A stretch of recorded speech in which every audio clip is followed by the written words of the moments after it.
Hi friends, आज हम चर्चा करते हैं इंडियन एविडेंस एक्ट के ऐसे दो शब्दों पर जिन दोनों शब्दों को इंडियन एविडेंस एक्ट बनाते समय जॉर्ज स्टीफन साहब ने इन दोनों शब्दों को कई सेक्शनों में यूज तो किया, लेकिन इनको कहीं पर भी किसी भी सेक्शन में परिभाषित नहीं किया गया। परिभाषित न करने के कारण न केवल विधि के विद्यार्थी बल्कि अच्छे अच्छे टीचर्स भी कंफ्यूज रहते हैं इन दोनों के अंतर समझने में। तो ये दो शब्द हैं। पहला शब्द है को एक्विज्ड, सह अभियुक्त। दूसरा है सह अपराधी, अकम्प्लास। दोनों शब्द हैं जो सह अभियुक्त और सह अपराधी काफ़ी मिलते जुलते हैं। देखने में भी ऐसा लगता है कि सह अपराधी है वो सह अभियुक्त हो सकता है, सह अभियुक्त है वो सह अपराधी हो सकता है। अगर ऐसी बात है तो ये पूरा वीडियो देखने के बाद पता चलेगा कि दोनों एक हो सकते हैं कि नहीं हो सकते हैं। तो शुरू करते हैं अपन कि सह अपराधी कौन होता है और सह अभियुक्त कौन होता है।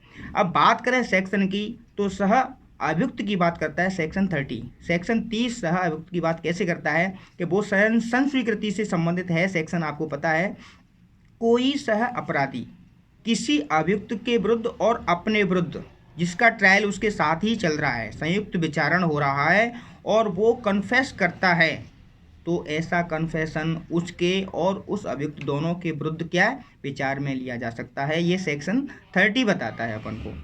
तो अब बात आती है कि सह अभियुक्त कौन होता है, ये बात आती है तो दो लाइन नोट कर लेना। एक या एक से अधिक व्यक्ति जिनका विचारण एक साथ किया जा रहा है, संयुक्त ट्रायल की जा रही है, जॉइंट ट्रायल जिनकी की जा रही है, वो होते हैं सह अभियुक्त। क्लियर। अब बात आती है सह अपराधी कौन होता है। तो सह अपराधी एक या एक से अधिक व्यक्ति मिलकर किसी अपराध को करते हैं तो वो सभी एक दूसरे के सह अभियुक्त होते हैं। ठीक है ना। तो अब ये अपराध करते समय या अपराध करने से पहले या अपराध करने के बाद में किसी भी परिस्थिति में इनका साथ देते हैं। अपराध करने से पहले का मतलब कि कोई भी क्रिमिनल कॉन्स्पिरेसी करते हैं, आपराधिक षड्यंत्र करते हैं, या कोई किसी को ऑफेंस करने के लिए आपेट करता है, दुष्प्रेरित करता है, और वो दुष्प्रेरित करने वाला व्यक्ति या कॉन्स्पिरेसी करने वाले व्यक्ति ये स्टेज क्या है, अपराध से पहले की है, तो वो भी क्या माने जाएंगे, सह अपराधी। फिर दो व्यक्ति गए चोरी करने, उनके साथ में भी दो व्यक्ति गए, तो चारों व्यक्ति कौन होंगे, सह अपराधी। या दो व्यक्ति वो चोरी कर करके लेके आते हैं, तीसरा व्यक्ति है वो गाड़ी लेकर के आता है और उनकी मदद करता है उनको भागने में, तो वो भी हो गया सह अपराधी। किसी भी स्टेज पे ऑफेंस करने से पहले या ऑफेंस करते समय या ऑफेंस करने के बाद में किसी भी प्रकार की कोई भी मदद करता है तो वो कौन हो गया, सह अपराधी। अब क्लियर हो गया ना। जिन व्यक्तियों का साथ में क्या हो रहा है, जॉइंट ट्रायल हो रहा है, एक साथ विचारण किया जा रहा है, वो कौन हुए, सह अभियुक्त। और जिन्होंने मिलकर के एक साथ अपराध किया है किसी भी स्टेज पे, चाहे अपराध करने से पहले, अपराध करते समय या अपराध करने के बाद, वो सभी क्या हुए, सह अपराधी। क्लियर। सह अभियुक्त की बात सेक्शन 30 करता है, मैंने बता दिया, कन्फेशन करता है तो वो विचार में ली जाएगी, लेकिन जॉइंट ट्रायल होना जरूरी है। सेक्शन 30 में जॉइंट ट्रायल अगर नहीं होती है ना, तो जॉइंट ट्रायल के बिना अगर कोई कन्फेस करता है तो वो संस्वीकृति विचार में नहीं ली जाएगी। उसमें दो इलस्ट्रेशन दे रखे हैं, ए और बी, दोनों को पढ़ोगे तो समझ में आ जाएगा। ए कहता है कि विचार में लिया जाएगा क्योंकि उसमें जॉइंट ट्रायल हो रहा है, और बी में जॉइंट ट्रायल नहीं बताया गया है इसलिए उसको विचार में नहीं लिया जाएगा। क्लियर है, जॉइंट ट्रायल होना जरूरी है।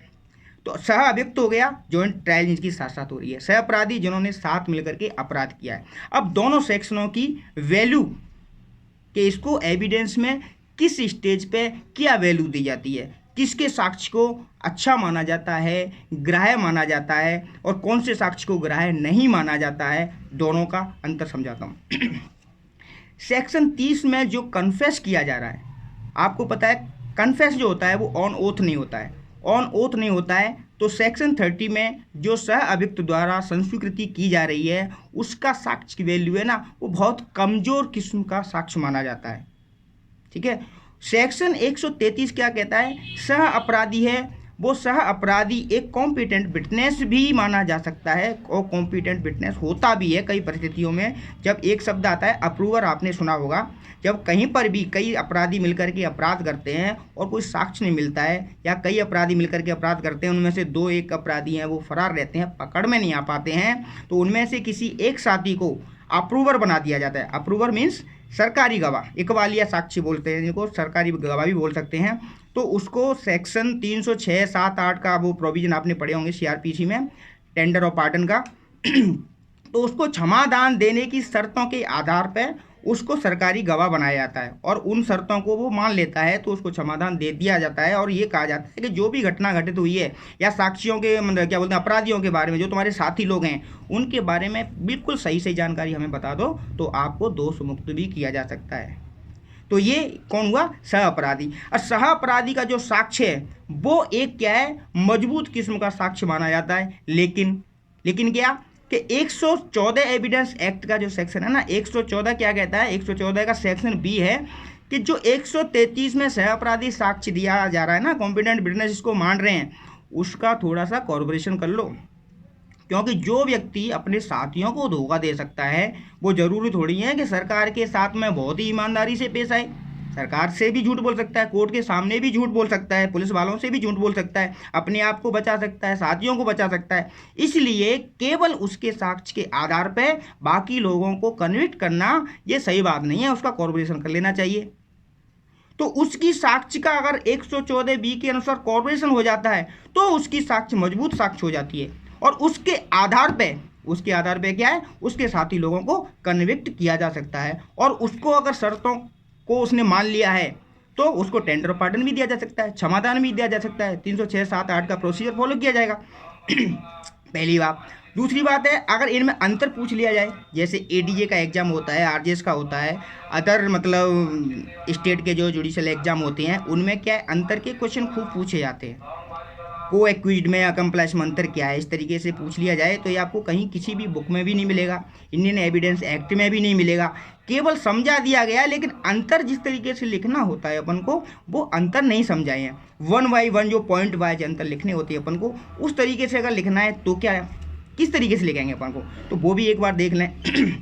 सबसे पहले अपन को क्या है, जो जिस तरीके से लिखते हैं आपको लिखना तो पता ही है, एक तरफ लिख दिया सह अभियुक्त, एक तरफ लिख दिया सह अपराधी। ये कौन कौन से सेक्शन से बिलोंग करते हैं, कौन कौन से सेक्शन में इनका जिक्र होता है, वो सेक्शन भी नीचे लिख देंगे कि सेक्शन 133 है वो सह अपराधी के बारे में बात करता है और सेक्शन 30 है वो सह अभियुक्त के बारे में बात करता है। इंडियन एविडेंस एक्ट में है दोनों ये सेक्शन।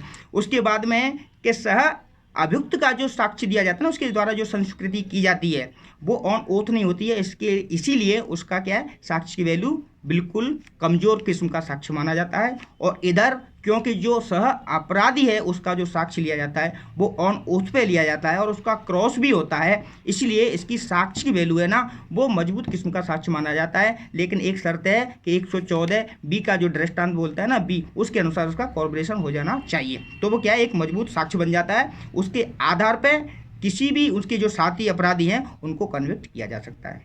दूसरा अंतर हो गया। तीसरा अंतर क्या हो गया? तीसरा अंतर ये हो गया कि ये जो है ना ओथ पे दिया जाए, ये भी लिख सकते हैं अपन कि जो कन्फेस है वो ओथ पे होती नहीं है, और ये जो साक्ष्य है सहअपराधी का वो ऑन ओथ होता है। ये हो गया अंतर। उसके बाद में क्या हो गया, उसके बाद में आप लिख सकते हैं कि सह अपराधी का साक्ष्य है वो सरकारी गवाह के रूप में किया जाता है। सह अपराधी है ना वो सरकारी गवाह बन सकता है अपना साक्ष्य देने के लिए, लेकिन सह अभियुक्त है ना वो सरकारी गवाह नहीं बन सकता है। ये भी अपन अंतर लिख सकते हैं। तीसरी बात ये हो गई। उसके बाद में कि दोनों का चर्चा और कैसे कैसे मतलब दोनों को किस प्रकार के होते हैं। जैसे सहअपराधी की चर्चा करें अपन, सहअपराधी 3 प्रकार के सहअपराधी माने गए हैं, अपराध करने से पहले, अपराध करते समय और अपराध करने के बाद, 3 प्रकार के हो गए ना। इसी प्रकार एक कैटेगरी इधर भी सह अभियुक्तों की बना सकते हैं। सह अभियुक्त कौन कौन से होते हैं? सह अभियुक्त सीआरपीसी का सेक्शन 223 है, उसमें कैटेगरी दे रखी है कि किन किन व्यक्तियों का एक साथ ट्रायल किया जा सकता है, संयुक्त विचारण किन किन व्यक्तियों का किया जा सकता है। जिन जिन व्यक्तियों का संयुक्त विचारण किया जा सकता है वो सभी प्रकार के व्यक्ति है ना वो सह अभियुक्त हो सकते हैं। सह अभियुक्त के लिए संयुक्त विचारण होना बहुत जरूरी है, और संयुक्त विचारण का प्रोविजन कौन बता रहा है हमको? सीआरपीसी का सेक्शन 223। उसमें क्लॉज दे रखे हैं 1 2 3 4 इस तरीके से नहीं, ABCD दे रखे हैं, तो वो जी तक दे रखे हैं। तो ए से ले तक के जी तक जो क्लॉज हैं उसके सेक्शन 223 के, उनमें ये दे रखा है कि किन किन व्यक्तियों का ट्रायल है वो साथ किया जा सकता है, जॉइंट ट्रायल किया जा सकता है। तो वो सभी प्रकार के व्यक्ति हैं वो सह अभियुक्त हो गए। और सह अपराधी जो मैंने बताया 3 प्रकार के बता दिए कि अपराध करने से पहले अगर मदद की है, किसी ने जैसे अबेट किया हो या किसी ने कॉन्स्पिरेसी की हो, तो वो भी सहअपराधी माने जाएंगे। अपराध करते समय आप गेट पे खड़े हो या आप उसके साथ गए हो या चोरी करवाने में कैसे भी किसी भी प्रकार से अपराध करते समय आपने उनकी मदद की है या अपराध करने के बाद में आपने अपराधियों की मदद की है, उसके साथ में मिलकर के अपराध किया है, किसी भी परिस्थिति में, तो आप सह अपराधी माने जाओगे। तो ये क्लियर अंतर हुआ ना, सह अपराधी कौन होता है और सह अभियुक्त कौन होता है, समझ में आया? क्लियर। इसके बाद में ये जो अप्रूवर शब्द है, अप्रूवर शब्द वो सरकारी गवाह, ये भी किसी प्रकार से पूछ लिया जाता है तो वो भी इसी से ही संबंधित है। उसके लिए आपको भटकना नहीं है कहीं पर भी। आप एक जगह ये चीज़ समझ लिया आपने, उसके बाद में किसी भी प्रकार का क्वेश्चन आ जाए, प्रीलिम्स में आ जाए या मेंस में आ जाए या कहीं पर भी इंटरव्यू में भी पूछ लिया जाए, अगर आपका ये कंसेप्ट एकदम से क्लियर है तो क्वेश्चन किसी भी प्रकार का पूछ लिया जाए आप डिफीट नहीं खाओगे। पहली बात तो ये है कि जो मेंस की तैयारी करते हैं ना, उसमें जो क्वेश्चन पूछे जाते हैं, सबसे पहले तो आप अपने पढ़ने के बाद में खुद एनालिसिस करो और क्वेश्चन बनाओ कि ये जो टॉपिक है इसमें से किस प्रकार के क्वेश्चन पूछे जा सकते हैं। अप्रूवर क्या होता है ये पूछा जा सकता है, उसको लिखो, उसका आंसर नीचे लिख दो। अभियुक्त, सहअभियुक्त, सहअपराधी क्या होता है उसकी एक 2 लाइन में परिभाषा लिख लो, कौन कौन से सेक्शन से ये मतलब गवर्न हो रही है, कौन कौन से सेक्शन में इसको डिफाइन किया गया है, उससे संबंधित रजिस्ट्रेशन क्या है, ये सारी चीज़ें किसी प्रकार से आपसे क्वेश्चन पूछा जा सकता है, वो आप पहले ही सोच लो। एग्जाम बनाने वाला, पेपर बनाने वाला, एग्जाम लेने वाला, पेपर सेट करने वाला, कॉपी चेक करने वाला, सभी इंसान होते हैं, आप भी इंसान हो। उस प्रकार से सोचो कि ये टॉपिक है तो इस पर क्वेश्चन किस प्रकार से पूछा जा सकता है। पहले से एक प्रकार का क्वेश्चन ऐसे हो सकता है, दूसरे प्रकार का ऐसे हो सकता है, तीसरे प्रकार का ऐसे हो सकता है। सभी प्रकार से आपने क्वेश्चन बना लिए, सॉल्व कर लिए और लिख के, ऐसे नहीं कि केवल दिमाग में भी लिख लिए और कॉपी में लिखने का आपका टाइमिंग भी सेट है। डेफिनेट कह रहा हूँ, कोई दुनिया की ताकत आपको फेल नहीं कर सकती। Thank you.